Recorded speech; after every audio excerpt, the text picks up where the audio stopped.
বিসমিল্লাহির রহমানির রহিম।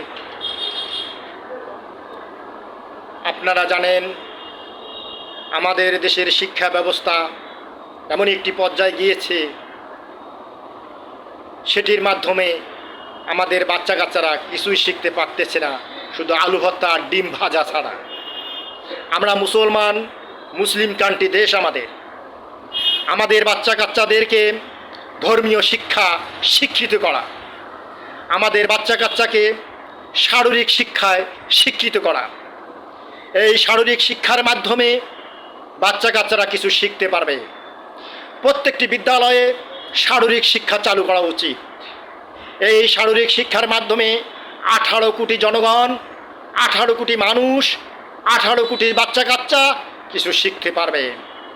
সেটি হলো সেনাবাহিনীর মাধ্যমে। এই সেনাবাহিনী 18 কোটি বাচ্চা কাচ্চাদেরকে শারীরিক শিক্ষা প্রশিক্ষণ দেবে।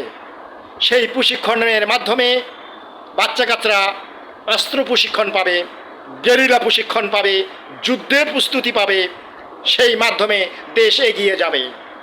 আজকে বহির্বিশ্বের দেশগুলো বাংলাদেশকে হুমকির মুখে রাখতেছে। কেন রাখতেছে? আমাদের এখানে অস্ত্র নেই, আমাদের জনবল আছে, প্রশিক্ষণ নেই।